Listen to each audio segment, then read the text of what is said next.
Hello friends, अस्सलाम वालेकुम। कैसे हैं आप सब?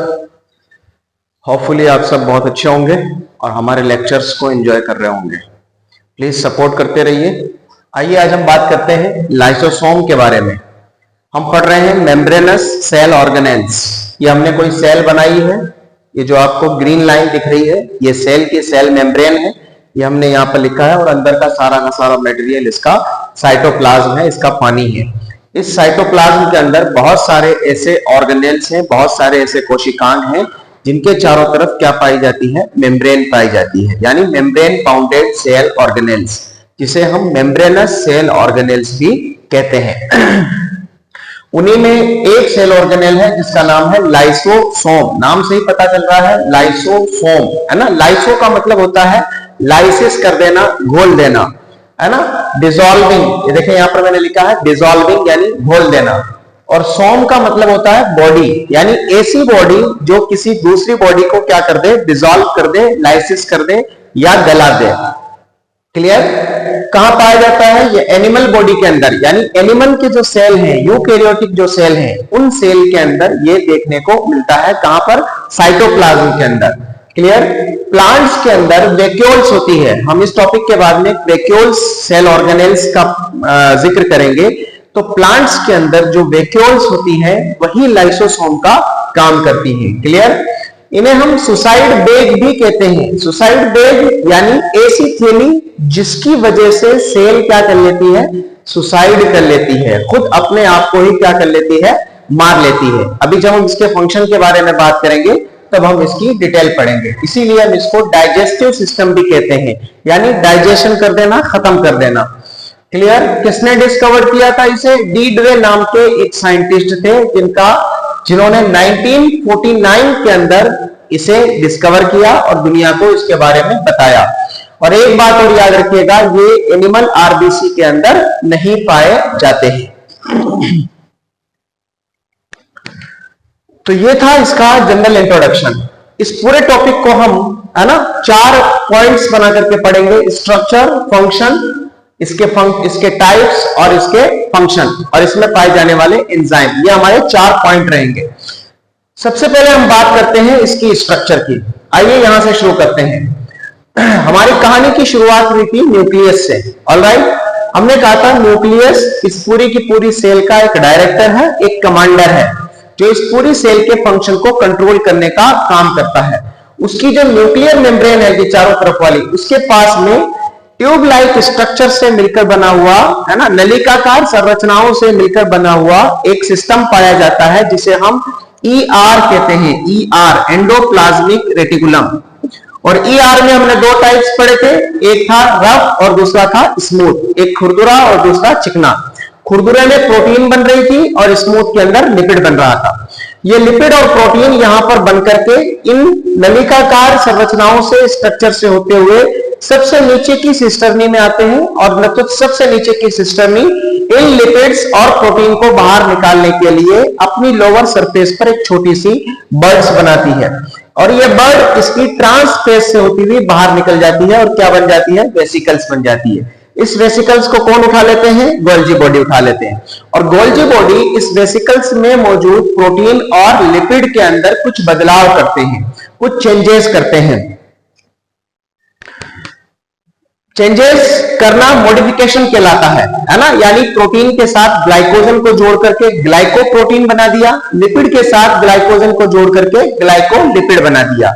यानी लिपिड और प्रोटीन में जो कमियां थी उन कमियों को सुधारा गया, और सुधार कर इसे आगे से आगे भेजते हुए सबसे नीचे की सिस्टर्नी में पहुंचाया जाता है।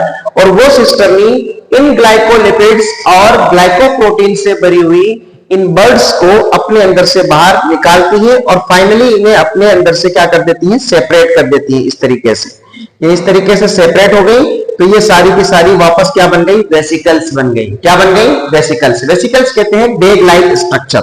क्लियर? इन्हीं वेसिकल्स में से कुछ ऐसी वेसिकल्स होती हैं जिनके अंदर ग्लाइकोप्रोटीन और ग्लाइकोलिपिड्स होते हैं, और कुछ ऐसी वेसिकल्स होती हैं जो लाइसोसोम की तरह काम करती है। क्लियर?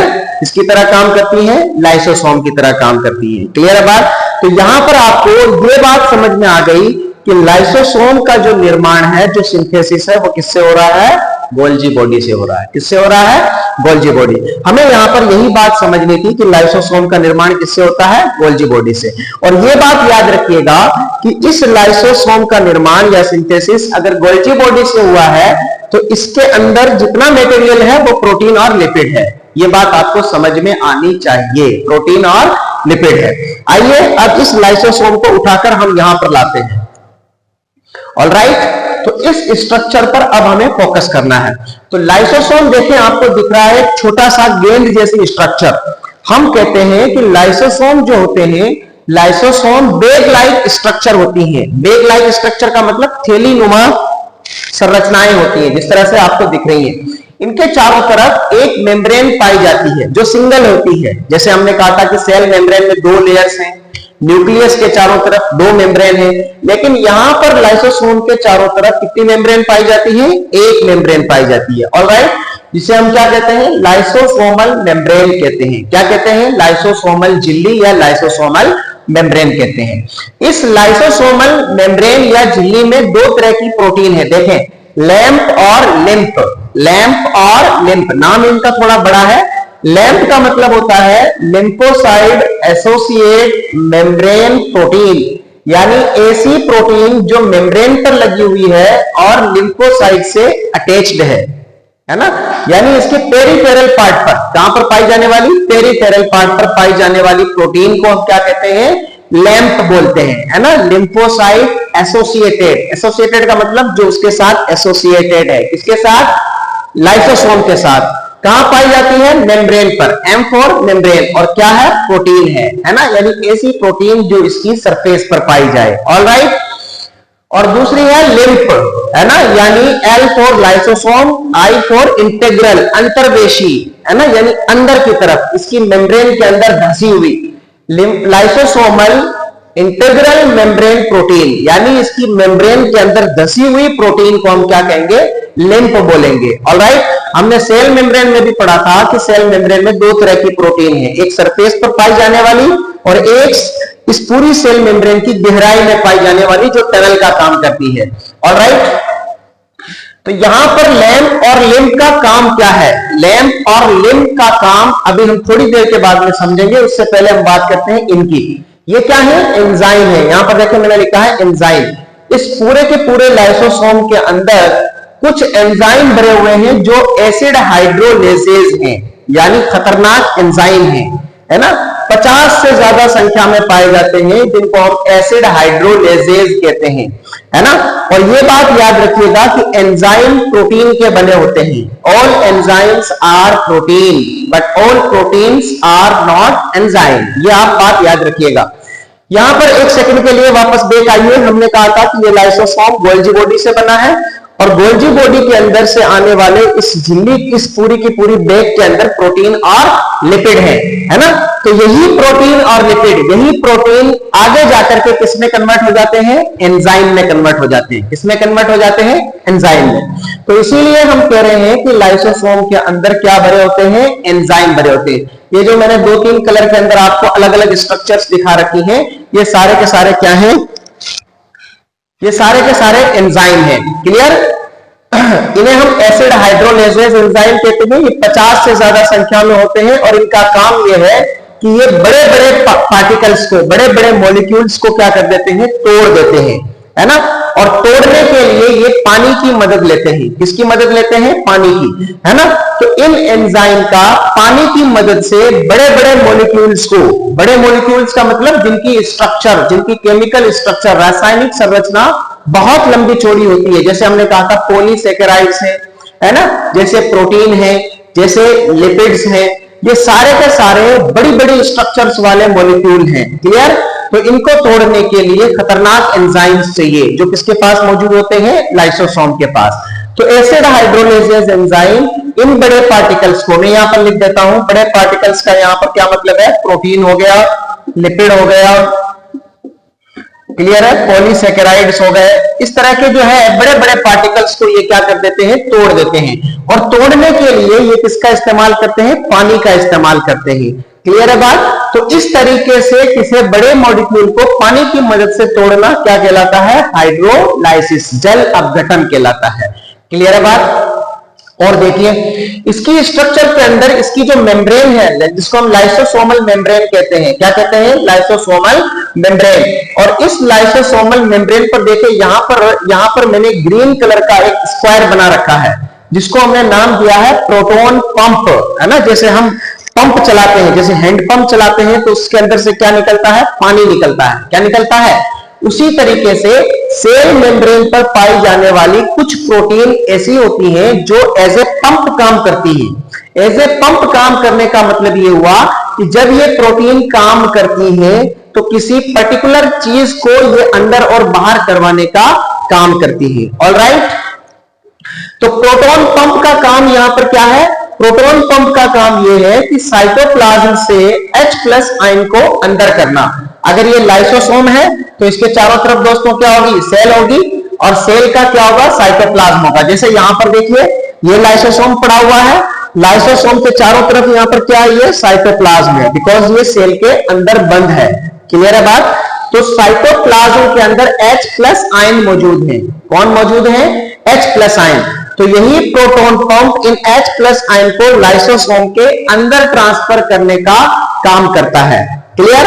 तो प्रोटॉन पंप जब एक्टिव होता है तो प्रोटॉन पंप की एक्टिविटी की वजह से साइटोप्लाज्म या कोशिका द्रव्य से H+ आयन लगातार इस लाइसोसोम के अंदर जाते रहते हैं। क्लियर? तो ऑब्वियसली H+ आयन की सांद्रता यानी कंसंट्रेशन ऑफ H+ आयन यहां पर लगातार क्या होगा भाई? इंक्रीज होता चला जाएगा। और उसकी वजह से आप सब जानते हैं कि अंदर का पीएच लगातार क्या होता चला जाएगा? कम हो जाएगा, यानी अंदर एसिडिक मीडियम क्रिएट होना शुरू हो जाएगा। तो एसिडिक मीडियम का लाइसोसोम के अंदर होना जरूरी है, बिकॉज इसका पीएच कितना रहना चाहिए? 5 रहना चाहिए। क्लियर? यानी हाईली एसिडिक मीडियम अंदर की तरफ होना जरूरी है, तब जाकर के एंजाइम क्या करते हैं? काम करते हैं। क्लियर? तो H+ आयन को ये प्रोटॉन पंप लगातार क्या करता रहता है? अंदर पहुंचाता रहता है। और इस काम को पूरा करने के लिए एटीपी की जरूरत पड़ती है, एडेनोसिन ट्राइफॉस्फेट, यानी एनर्जी की रिक्वायरमेंट होती है। और इस एनर्जी को यानी इस एटीपी को खर्च किया जाता है और कन्वर्ट कर दिया जाता है एडीपी के अंदर, एडेनोसिन डाइफॉस्फेट के अंदर, और एक फॉस्फेट यहां से क्या हो जाता है? रिलीज हो जाता है। ऑलराइट, तो ये थी इसकी स्ट्रक्चर। नेक्स्ट, इसके अंदर पाए जाने वाले कौन कौन से एंजाइम हैं? हम बात करते हैं एंजाइम की। हमने कहा था कि एसिड हाइड्रोलेजेज एंजाइम बहुत सारी तरह के एंजाइम है, बहुत तरह के एंजाइम है। क्लियर है बात? है ना? तो एसिड हाइड्रोलेजेज एंजाइम में कौन कौन से एंजाइम होते हैं? जैसे यहां पर पहला नाम लिखा है लाइपेज। जब भी किसी नाम के पीछे एज सफिक्स जुड़ा हो, एज, ASE, तो ये इंडिकेट करता है कि ये क्या है? एंजाइम है। क्या है भाई? एंजाइम। तो यहां पर देखें लाइपेज, यानी लाइपेज के पीछे अगर एज जुड़ा हुआ है इसका मतलब ये वर्ड हमें ये बता रहा है कि ये किसी एंजाइम का नाम है। तो ये लाइपेज नाम का एंजाइम किसको तोड़ने का काम करेगा? लिपिड को तोड़ने का काम करेगा। प्रोटीएज एंजाइम, इसके पीछे भी देखें एज लगा है, तो ये किसको तोड़ने का काम करेगा? प्रोटीन को तोड़ने का काम करेगा। न्यूक्लियेज, ये किसको तोड़ने का काम करेगा? न्यूक्लिक एसिड को तोड़ने का काम करेगा। और न्यूक्लिक एसिड क्या होते हैं? न्यूक्लिक एसिड होते हैं डीएनए और आरएनए। क्या होते हैं? डीएनए और आरएनए। हम पढ़ेंगे, जब डीएनए की स्ट्रक्चर पढ़ेंगे तो हम वहां पर कहेंगे कि डीएनए और आरएनए न्यूक्लिक एसिड से मिलकर बनी हुई स्ट्रक्चर्स हैं। ऑलराइट, नेक्स्ट, ग्लाइकोसाइडेज, यानी ये कार्बोहाइड्रेट का डाइजेशन करते हैं। किसका डाइजेशन करते हैं? कार्बोहाइड्रेट्स का, यानी पॉलीसेकेराइड का। एसिड फोस्फेटेज, यानी ये बहुत तरह के जो अलग अलग प्रकार के फोस्फेट होते हैं उन फोस्फेट्स को ये क्या करते हैं? तोड़ने का काम करते हैं। इस प्रकार इस लाइसोसोम के अंदर विभिन्न प्रकार के बहुत सारी तरह के एंजाइम पाए जाते हैं जिन्हें हम एसिड हाइड्रोलेजेज एंजाइम के नाम से जानते हैं। आइए बात करते हैं इसके टाइप्स की। टाइप्स में सबसे पहला टाइप है प्राइमरी लाइसोसोम। प्राइमरी का मतलब होता है प्राथमिक। प्राथमिक का मतलब यह होता है कि जब इस गोल्जी बॉडी से लाइसोसोम बनकर के आता है, क्लियर है बात, तो वो ज्यादा परिपक्व नहीं होता, वो ज्यादा मैच्योर नहीं होता, उसके अंदर पाए जाने वाले एंजाइम या प्रोटीन या लिपिड इतने ज्यादा मैच्योर नहीं होते। तो ऐसे लाइसोसोम को हम क्या बोलते हैं? Primary lysosome. यहां पर मैंने लिखा है न्यूली फॉर्म्ड लाइसोसोम, नया नया बनने वाला लाइसोसोम। नेक्स्ट सेकेंडरी लाइसोसोम या हेटेरोफेगोसोम। क्लियर? यानी द्वितीयक लाइसोसोम क्या होता है? अब क्या होता है, जैसे फॉर एग्जांपल ये गोल्जी बॉडी से निकला लाइसोसोम जिसको हमने नाम दे दिया प्राइमरी लाइसोसोम।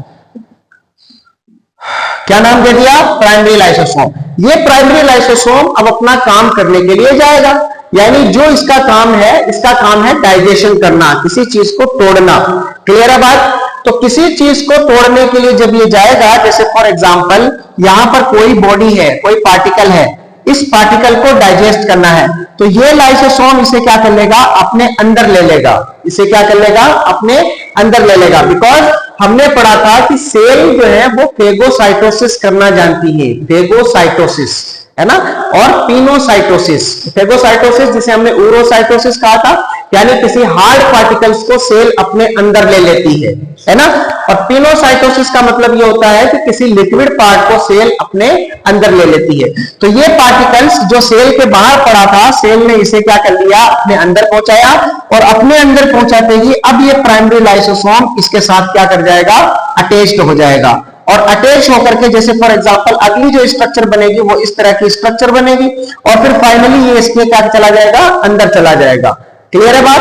तो जैसे ही ये पार्टिकल इस लाइसोसोम के अंदर गया, अब हम इसे फेगोसोम कहेंगे। क्या कहेंगे? फेगोसोम। तो प्राइमरी लाइसोसोम के साथ जैसे ही फेगोसोम जुड़ा, हम इसे क्या कह देंगे? सेकेंडरी लाइसोसोम, है ना। अब इस पार्टिकल को अंदर एसिड हाइड्रोलाइजेज एंजाइम की मदद से तोड़ा जाएगा और इसके टुकड़े टुकड़े किए जाएंगे। अब इस लाइसोसोम के अंदर इस पार्टिकल्स के टुकड़े आपको देखने को मिलेंगे। तो ऐसे लाइसोसोम को हम क्या कहेंगे? रेजिडुअल बॉडीज या अवशेषी काय। यानी डाइजेस्टिव सिस्टम या डाइजेशन के काम के बाद लाइसोसोम के अंदर पार्टिकल्स के जो टुकड़े पड़े होते हैं, ऐसे लाइसोसोम को ही हम क्या कहते हैं? रेजिडुअल बॉडीज या रेजिडुअल पार्ट्स के साथ पाया जाने वाला लाइसोसोम। तो तीन तरह के बेसिक लाइसोसोम हो गए। आइए बात करते हैं फंक्शन की। सबसे पहला फंक्शन है इंट्रासेल्युलर डाइजेशन, यानी अंतः कोशिकीय पाचन, यानी सेल के अंदर पाचन, है ना। वो कैसे होता है देखें। सबसे पहले अभी हमने बात की थी हेटेरोफेगी। एक वर्ड है हेटेरोफेगी। हेटेरोफेगी का मतलब ये होता है कि फेगोसाइटोसिस करना और पिनोसाइटोसिस करना। अभी हमने एग्जांपल लिया था कि जब कोई पार्टिकल, हार्ड पार्टिकल सेल के बाहर से अंदर की तरफ आता है तो उसे हम फेगोसाइटोसिस कहते हैं। क्लियर? और जब कोई लिक्विड पार्टिकल सेल के अंदर आता है तो हम उसे क्या कहते हैं? पिनोसाइटोसिस कहते हैं। तो इन दोनों पाथवे से या इन दोनों तरीकों से सेल के अंदर जो मटेरियल आते हैं उनको डाइजेस्ट करने के लिए अंदर लिया जाता है किसी भी सॉलिड पार्टिकल। जैसे फॉर एग्जांपल ये कोई बैक्टीरिया है, इसे आप बैक्टीरिया समझ लीजिए, इसे आप क्या समझ लें? बैक्टीरिया, है ना। तो सेल के बाहर कोई बैक्टीरिया बैठा है तो सेल इस बैक्टीरिया को अपने अंदर ले लेगी, इसे खा जाएगी, इसे अपने अंदर एंगल्फ कर लेगी। क्लियर है बात? तो इसे हम कहेंगे, और बैक्टीरिया चूंकि सॉलिड पार्टिकल है, लिक्विड तो है नहीं, तो इस बैक्टीरिया का इस सेल के अंदर आना ये क्या कहलाएगा? फेगोसाइटोसिस। अब फेगोसाइटोसिस के बाद में ये जो लाइसोसोम है, ये लाइसोसोम इस बैक्टीरिया से अपने आप को क्या करेगा? अटैच करेगा और सेकेंडरी लाइसोसोम में कन्वर्ट हो जाएगा। अब क्या होगा? अब ये होगा, जैसे फॉर एग्जांपल इसको हम और अच्छे तरीके से बनाएं तो ये लाइसोसोम इस तरह से कन्वर्ट हो गया और ये बैक्टीरिया अब ये लगातार इसके अंदर जा रहा है और इसके अंदर जाकर के फाइनली इसकी अगली स्ट्रक्चर कुछ यूं बनेगी। ये बैक्टीरिया अब इस सेल के अंदर आ गया। किसके अंदर आ गया? लाइसोसोम के अंदर। अब इस लाइसोसोम के जो खतरनाक डाइजेस्टिव एंजाइम है, ये खतरनाक डाइजेस्टिव एंजाइम इसे क्या कर देंगे? तोड़ देंगे, है ना।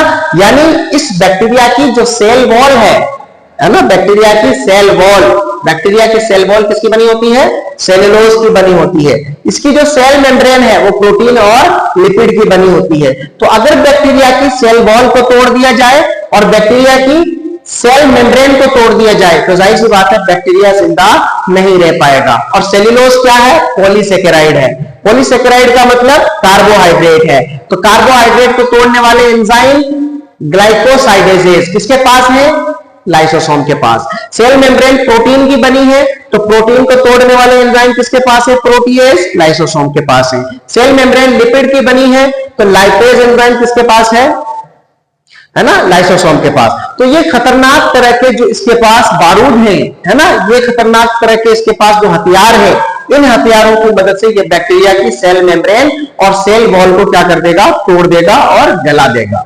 क्लियर है बात? तो इसे हम क्या कहते हैं? फेगोसाइटोसिस। और अगर यही प्रोसेस लिक्विड के साथ हो तो हम इसे क्या कह देंगे? पिनोसाइटोसिस। और ये दोनों प्रोसेस क्योंकि सेल के अंदर हो रहे हैं, है ना, इसलिए हम इसे इंट्रासेल्युलर कहते हैं, अंतः कोशिकीय। सेल के अंदर हो रहे हैं ना, इसलिए हम इसे क्या कहते हैं? अंतः कोशिकीय। ऑटोफेगी, ऑटोफेगी का मतलब ये होता है कि कभी कभी इसकी जो सेल मेम्ब्रेन है, लाइसोसोम की सेल मेम्ब्रेन लीक कर जाती है। अगर हल्का सा लीकेज है, हल्का सा लीकेज है तो कोई इसका ज्यादा फर्क नहीं पड़ता। इससे क्या होगा कि अंदर का जितना भी सॉल्यूशन है ये सारा का सारा बाहर साइटोप्लाज्म में आने लग जाएगा। कहां आने लग जाएगा? साइटोप्लाज्म के अंदर, है ना। साइटोप्लाज्म कैसा होता है? न्यूट्रल मीडियम का होता है। साइटोप्लाज्म ना एसिडिक होता है ना बेसिक होता है, न्यूट्रल होता है। तो अगर हल्का सा अगर लीकेज है तब तो कोई ज्यादा दिक्कत नहीं होगी। लेकिन कभी कभी क्या होता है कि लाइसोसोम पूरा का पूरा फट जाता है, जैसे कोई बम फट जाता है, इस तरह से लाइसोसोम भी क्या कर जाता है? फट जाता है। क्लियर? और लाइसोसोम के फटने की वजह से ये सारे के सारे खतरनाक तरह के एंजाइम ये कहां आ जाते हैं? इस साइटोप्लाज्म के अंदर आ जाते हैं और साइटोप्लाज्म के मीडियम को एसिडिक कर देते हैं, जिसकी वजह से बहुत सारे सेल ऑर्गेनेल्स भी मारे जाते हैं। क्लियर? अब सवाल ये उठता है कि आखिर ऐसा क्यों होता है? क्यों ये लाइसोसोम फट गया? क्यों इस लाइसोसोम को फटना पड़ा? तो उसका रीजन ये है कि कभी कभी ये सेल बगावत कर देती है। बगावत करने का मतलब ये है कि ये कैंसर में बदल गई, कैंसर सेल में बदल गई, है ना। यानी ये अनकंट्रोल्ड डिवीजन कर रही है ना। अनकंट्रोल्ड डिवीजन करने का मतलब इसका डिवीजन जो है, इसका कोशिका विभाजन जो है वो कंट्रोल्ड नहीं है और ये अनकंट्रोल्ड रूप से अपने आप को क्या कर रही है? डिवाइड कर रही है। तो अब इस सेल को मारा जाना जरूरी है, इसलिए ये लाइसोसोम अपने आप को क्या कर देगा? बर्स्ट कर देगा, फाड़ देगा, और इसके फटते ही ये सेल भी क्या हो जाएगी? फट जाएगी। ना बजेगा बांस, ना बजेगी बांसुरी। ऑलराइट? तो इसे हम कहते हैं ऑटोफेगी। यानी कभी कभी ऑटोफेगी के जरिए से भी सेल को पूरा का पूरा क्या कर दिया जाता है? मार दिया जाता है। जैसे फॉर एग्जांपल कभी कभी जिसको हमने डिफेंस मैकेनिज्म के लिए रखा है, जैसे कोई मिलिट्री मैन है, कभी कभी वो अपनी बंदूक से ही अगर इनोसेंट पीपल को मारना शुरू कर दे तो क्या किया जाता है? उस अकेले इंसान को ही क्या कर दिया जाता है? मार दिया जाता है ना, ताकि वो दूसरों को ना मार पाए। उसी तरीके से इस सेल को भी कभी कभी क्या कर दिया जाता है? डिस्ट्रॉय कर दिया जाता है, खत्म कर दिया जाता है। नेक्स्ट, दूसरा काम है extra cellular digestion. Extra cellular digestion का मतलब यह होता है